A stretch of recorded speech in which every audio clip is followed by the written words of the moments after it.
I want to talk to you today about something that has been on my mind. And about once a month, I get a phone call from a past, or sometimes it's a current student, but almost always it's a past student who's crying. Could be a guy, could be a girl. They're crying because they just got scammed. Anybody in here been scammed on something? Okay. Anybody here, can you envision, there's a great internet picture, but like, can you envision a wolf who like killed a lamb, and then he took the lamb skin and he puts it on him so that he's disguised like a lamb, but he's really a wolf. That's what's going on out there. I'm sorry, I have a hair on my face. Okay. There are wolves out there who are pretending that they're for you, and they are trying to eat you alive. So, first question, how many people in here at any time in your life, for one day or for your whole childhood, you had free lunch tickets? Anybody in here have free lunch tickets? You're familiar with that. If you did not have free lunch tickets, you're familiar with that, right? Okay, I want you to learn this phrase today. There is no free lunch. Okay, when you were a kid, you could get a free lunch. But when you get to be 18, if you are a legal citizen or a resident and you get a job and you get a paycheck, what's the first thing you notice on your paycheck when they told you, let's say, round it off, you're going to get $200 a week? Do you get $200 a week? No, why? You pay taxes. Why? Because some kids are getting free lunches. Where does that money come from? Somebody's got to pay for it. Because there is no free lunch. There is no free lunch. So that's the first thing you've got to remember. If somebody is calling you, contacting you on the internet, doing a face-to-face with you, and they're offering you something for nothing, I want you to remember this. Can you all say this? There is no free lunch. There's no free lunch. No, say it like you mean it. Your life could depend on it. There is no free lunch. One more time. There is no free lunch. Okay, there is no free lunch. So if somebody offers you something and you're like, ooh, that sounds good, and it sounds too good to be true, guess what? It usually is. If it sounds too good to be true, it usually is. So I'm going to talk to you about some specific scams that are out there right now.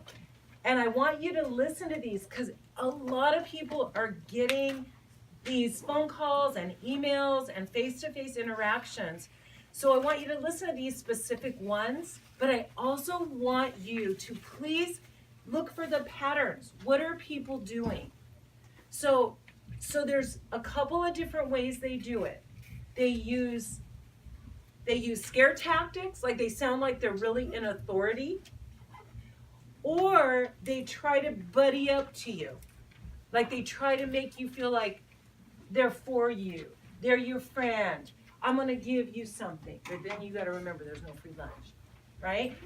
The thing that people want to do is get your information. And there's lots of different ways that they can get your information. Some of you have maybe, if you don't have your own legal documents, you might have even been involved in like buying a Social Security card. Okay? If you paid somebody money for a Social Security number so that you could use it for a job, then that's identity theft. That's someone else's Social Security. And that's identity theft, and that's a crime. But what people are trying to do is get your Social Security, get your driver's license, get your California ID, get your bank account number, get your Apple ID information, get your credit card information. And they'll try to get, can you guys turn off your phones, please? Thank you. They will try to get you to do something for them, making it sound like it's going to be a really good deal. Like, I'll pay you $200 to just do some little thing like receive a package for me at my house.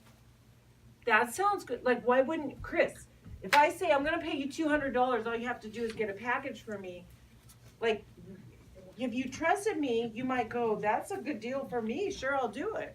How would you scam me like that? I know. Why would I scam you? I wouldn't. But somebody might. So what they do is they say, like, they might start out and like, you know what, I've got 5 packages coming. So this week I need you to just, it's just like a little envelope. So will you get that one for me? I'll pay you $20 for that one, or $30 or whatever it is. So they get Chris's bank account number and they transfer $20 into his bank account.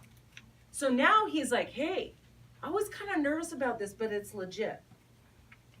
Okay, he doesn't have a bank account, but if you did have a bank account, that's how I'd scam you. If you didn't have a bank account, I wouldn't pick on you. Okay, so, okay, who has a bank account? I'll pick on you. Okay, so you're out of the deal. You were too smart for me. Okay, so I'm gonna pay you $20. I have 5 packages coming. So give me your bank account information, and I'll put $20 in your bank account. So you look online, or you go to the ATM, or however you do it, probably on your phone, and you see I put $20 in there. So now she's like, fine, I'll take the package. So this week it's $20. Next week the package is more important, it's bigger. So I'm gonna pay you $75. Okay, and I keep doing this, so there's enough money in there that you think I'm honest. And then the next one, you know, I'm gonna do it. It's gonna be like $500. I'm gonna pay you. Just give me the package and then get it to me. And what they're doing, the only reason that they're doing that is to get your bank account information. Okay, and they're stealing your identity, and a lot of times they steal more than that. Okay, so some of you have already been through some of this. I'm going to talk about some of the ones that are out there. I looked online because the ones I hear, I'm like, why did you believe this? You're like the sheep and they're like the wolf, and you fell for it. And you know what? It used to be old people.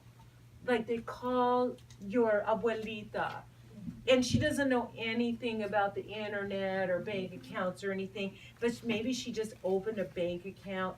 Or they say some lie like, you have a ticket against you. This is a scary one. Rocio, you have a ticket against you, and you owe money on it. And I'm going to make sure that the cops come and find you. We've been looking for you, and they're going to come and arrest you. But if you pay the fine right now, then you don't have to go to jail. And they get her all nervous, and then she pays the fine online through her bank account or a credit card. Or sometimes they say, you got to go to Walmart and you have to buy a gift card. You have to buy a gift card, and then we're going to call you back and you're going to read off the numbers to us. They do that. Okay? And usually we would say, that doesn't sound right. But when they call and they sound like they're professional, they sound like they have authority, or they get bossy and they scare you, then you get nervous and you're like, I don't want to get arrested. I'll go to Walgreens and I'll read the number to you. Okay? So let me tell you one of the big ones right now. It's tax season. I know a lot of you don't pay taxes, but I want you to listen to this because you might pay taxes, and someone in your family might pay taxes, okay? And so here's what's happening, and I even got one of these calls, but I get brutal, you know, I'm like, so what happens is they call, and they sound really professional, you know, they sound like Mr. Dave, you know, like, hey, I'm here to tell you that you owe money to the government, and you didn't pay for 3 years, and now you owe $5,000. And they are coming to get you, and you can go to jail for this. And all you have to do is pay right now. We can take care of it on the phone. Okay, and you get nervous. And you know, you might say, I don't know, what would you say? I don't know how to pay it, or what did I do? Or, you know, you ask questions, and they have a script. They already know. These are telemarketers that are trained. This is not like, you know, this is not like Mateo sitting in his garage calling people. This is like one scam that they busted. There were 700 people working there. Okay, they're trained on how to do this. So they know what you're gonna say. They've practiced it. They've made it sound professional. And then whatever you say, they have a response. Like if you say this, it's response A. If you say this, it's response B. And they keep tricking you until you finally feel the pressure to agree. Okay? So, like if you got a call like that, maybe it's not the IRS. Any time that you really owe money, you don't have to pay it right there on the spot. They're not going to come. They're not going to send you to jail. And you don't need to give out your information if it's a legitimate bill. But see, all of you guys, like Mr. Dave, Miss Martha, and me, Mr. Larry, you know, we've been around the block. Like we know, like we can pay by a check. How many of you ever pay anything by a check? No. You know, you'd be more likely to pay by a gift card or a Visa card or, you know, on your online account. So it sounds natural to you, but you don't ever have to do anything right then, and you don't have to give them your information ever. And if it's the IRS, they already have all your information, right? So you don't need to give them information. So sometimes what's happening is the IRS is calling, and they've gotten more sophisticated because they realize that people like Dave, they're hanging up on them and then calling the authorities and reporting them. So what happens now is they give you their IRS badge number. It's still fake. It's not real. And tell your parents, it's not real. If you get a phone call from the IRS, it is not real. That's not how they contact people. Okay? And they are even doing like the TTD or the VRS where they call deaf people or hard of hearing people, and they're doing it, you know, on those machines that they have that like put the closed captions on it. And sometimes they will threaten to send the police. That's not ever going to happen. Doesn't matter who calls. They're not, like, if the police are going to come find you, they're going to come find you. That's just a scare tactic. Let me just see. The IRS, you guys know what that is. That's where you pay your taxes, right? The IRS will never, ever ask you for your personal information, like your social security number over the phone. They will never ask you to pay by phone, by credit card. Never, ever. Okay, so if you get a call like that, let them talk away or just hang up. But, you know, you can let them talk away and you can just say, you're crazy or whatever. You know, it's not true. Okay, any questions about that? Okay, and who are they going to target? They're going to target young people like you who don't know better. And they're going to target immigrants, right, who are scared of the government here and don't know the system. Like if I were living in Mexico, I wouldn't know the system. I wouldn't know how, you know, what's right, what's honest.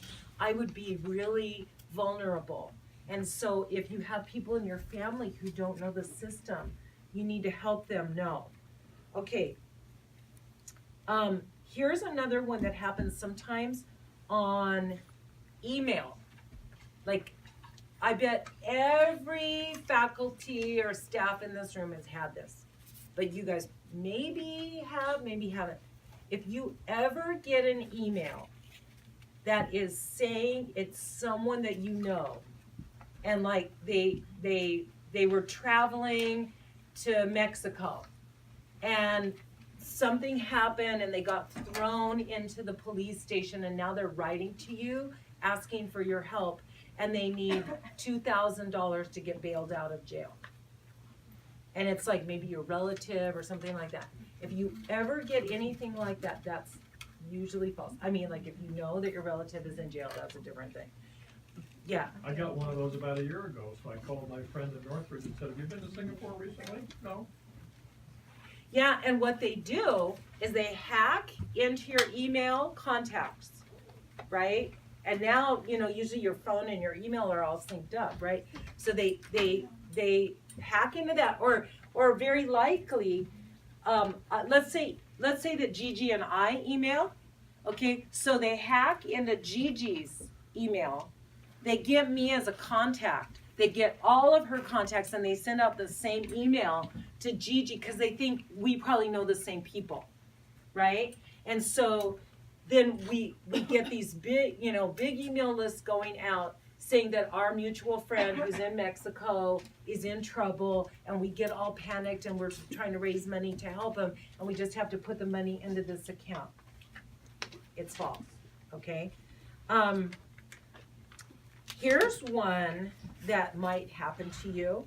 If you ever get a phone call or an email that says that there is a federal student tax and you didn't pay it and you owe money for the federal student tax, that is not, there's no such thing. There's no such thing as that. Okay, so they'll say, you owe $2,000 for this. What are you gonna do? How are you gonna take care of this? And you go, well, I don't have that money. And then they go, well, borrow the money and go, buy these gift cards, and then we'll take the number and you can pay that way. And you get really panicked. Okay, there's no such thing as that. This is really hard for all of us staff to believe, but this happens. And it's happening to people your age, that they'll say, like you owe your taxes, that you owe the student tax, something like that, and all you have to do is go to Walmart and buy an iTunes card, and you can pay your taxes with an iTunes card. Like, that's so, like, look at our faces. We're all like, why would the government want an iTunes card? Like, that doesn't make sense. They don't. That's like somebody lying to you, and they're on the other end laughing at you. Can you believe it? Another sucker bought this. Like, it's so bad. So don't ever, ever, ever do that. Don't pay any kind of bill with a gift card like that. Okay, like, it's different if you have bought a Visa gift card yourself and it's to pay a bill. I mean, you should never do that, but like, at least you know that trail. But you're getting scammed here. Okay, apartment scams. Some of you may have encountered apartment scams. It's a whole new thing that's happening in LA that, anybody try to get an apartment and it's hard to find one? Because right now, a lot of apartments are full, and especially affordable ones. So what they're doing is they're advertising online, because we all look online now, right? So they advertise online, and a lot of times they're photoshopping it. Like, that's not even the real place. They'll do Google Earth from some other place, and sometimes they even blur out the numbers, the address number, or they get a totally different place, and they say that this apartment, but it's occupied right now, and the owner is the tenant is gonna move out at the end of the month, that's when you want to move, right? You want to be there the first of the month. So they're not moving out till the end of the month, and then it's going to be available. But I can't show it to you right now. I can't show it to you now, but like, it's the only one we have. And all you need to do is put down a deposit. Like, you're not going to the actual place. You haven't seen the physical place. You haven't met in person with someone, but they want you to put your deposit into this account. Scamorama. Okay, don't do that. Okay, they're also doing another thing where, like, if you look online for apartments, and they'll say, my name is Christine. I am a missionary to Korea, and I live in Korea, but I still own my house in Porter Ranch, and I want to rent it out because I'm not able to come back anymore, and I'm just doing business through the internet. And then all you have to do is pay Christine the first and last month. And guess what? There's no house. There's no missionary. It's all a lie. Don't do that. If you're going to rent a place, you go to the place. You see the place. You meet the person. And they're doing credit checks on you and background checks on you. You make sure, you know, that you're checking it out. Maybe like knocking on the door of the other people that live there and going, you know, what is it like to live in this place? I have known people that have had that exact same scam. I have known people that have put money down for a deposit for an apartment that did not exist. It's terrible. And I want you to remember, because there's no free lunch, right? People who are scamming, they're low. These are low people, and there's no end to how low they will go. Okay? They will lie to you. They will tell you horrible things. Let's see. This is one I really hate. Anybody here ever look for jobs online? Yeah. Did anybody ever like see a job and you're like, that sounds fishy? Did anybody ever see a fishy sounding job? Okay, let's talk about that. So, first of all, if the job description, like say you're on Craigslist, right? And the job description is kind of like, need reliable people to work in a growing company. Great pay. It doesn't say what you're doing. It doesn't say where it is. It doesn't give you an address. It doesn't, you know, it's vague. Back up and maybe keep looking for other things. Because a lot of times what they do is they get people in to take advantage of them. And here's how they take advantage. So some jobs, you guys might have seen this, and you at the end, I want to hear from you because you might have been, you know, the victim of some things. But these are the ones I've seen. They say, hey, we have this great job. Like, you know, what's an average pay that you guys are gonna get a week? Like, not that much. Like, if you were gonna go get a job right now, would you, Angela, would you expect to be paid like $1,000 a week? No, because you're like starting out, right? So if somebody says, you know, they're gonna hire you and they don't really ask you, you know, questions, or they're not gonna give you training, but they say, we're gonna pay you $1,000 a week. I mean, he's good, but I don't know if he's that good because there's no free lunch. They're not gonna pay you, nobody's gonna pay you to do nothing. So if they're offering to pay you $1,000 a week, already you should be going, warning, warning, warning. So if, let's say they say, this job, after like 2 weeks, you're gonna earn $1,000 a week, but when you start out, you have to pay us for the training. So you're doing the math, you're like, well man, if I work there for 6 months even, I'll be rich. So I'd be willing, why wouldn't I pay $800 now for the training? You know, and they like maybe show you the books you're gonna use, or they, you know, send you to something online that looks all fancy that they've set up. And so you borrow money from people you know, and you pay the $800, and then all of a sudden there is no job. Okay? Beware. You don't pay people for a job. Okay? You don't do that. If anybody is running an instant message interview with you, you know, like that's not legit. Okay?